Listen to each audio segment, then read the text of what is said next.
ওই যে একজন পাগল বলছে যে নেকাব মুখ ঢাকার কথা, পর্দার বিধান নাকি ইসলামে নাই। মুখে যে মহিলারা নেকাব দিয়া ঢাকে এটা নাকি ইসলামে নাই, এগুলো নাকি আগে বেশ্যারা করত। পর্দাকে নিয়ে এত বড় কটাক্ষ করার পরও দলের পক্ষ থেকে তাকে শাসন করা কেন হলো না আমি জানতে চাই। দলের দায়িত্বশীলকে বলছি, আপনি তাকে দল থেকে বহিষ্কার করেন, নতুবা তার বক্তব্য প্রত্যাহার করে তাকে তওবার ব্যবস্থা করেন। মুনাফিক আছে আপনাদের দেশে?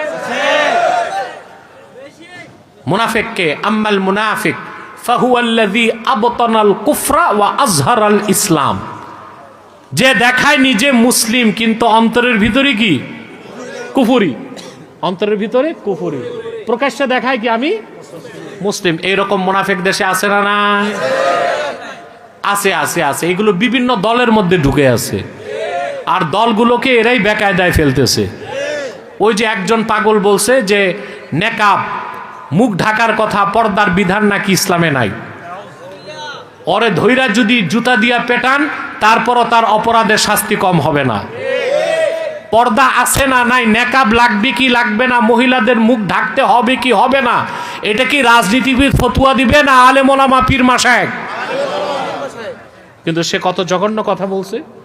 বলছে যে নেকাব, মুখে যে মহিলারা নেকাব দিয়া ঢাকে এটা নাকি ইসলামে নাই, এগুলো নাকি আগে বেশ্যারা করত। পর্দাকে নিয়ে এত বড় কটাক্ষ করার পরও দলের পক্ষ থেকে তাকে শাসন করা কেন হলো না আমি জানতে চাই। দলের দায়িত্বশীলকে বলছি, আপনি তাকে দল থেকে বহিষ্কার করেন, নতুবা তার বক্তব্য প্রত্যাহার করে তাকে তওবার ব্যবস্থা করেন। এদেশের অধিক সংখ্যক আলেম ও পীর মাশায়েখ রাজনীতির সাথে সম্পর্ক নাই, তারা কোরআন সুন্নাহর আলোকে সহি কথা বলে। এটা যে কোনো দলের বিপক্ষে যেতে পারে, পক্ষেও যেতে পারে। কি বলেন আপনারা?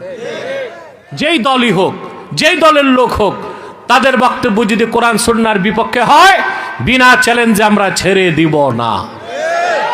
নারীদের পর্দা নিয়ে এক নেতা, দলের নেতা বলেছে যে নারীদের নেকাবকে ইহুদিদের নষ্ট মহিলাদের সাথে তুলনা করছে। মানে আমি তার বক্তব্যটা দেখেছি, সে বলেছে যে ইসলামে হেজাবের কথা আছে, মানে মাথা ঢাকার কথা, নেকাব বা মুখ ঢাকার কথা নাই। যেই নেতায় ফতুয়া দিছে সে মূর্খ, ইসলাম সম্পর্কে তার কোনো জ্ঞান নাই, পর্দাকে অসম্মান করার কারণে বরং তাকে শাস্তির আওতায় আনা উচিত। আল্লাহ যে পর্দা ফরজ করছেন, শুধু মাথা ঢাকতে হবে না, মুখও ঢাকতে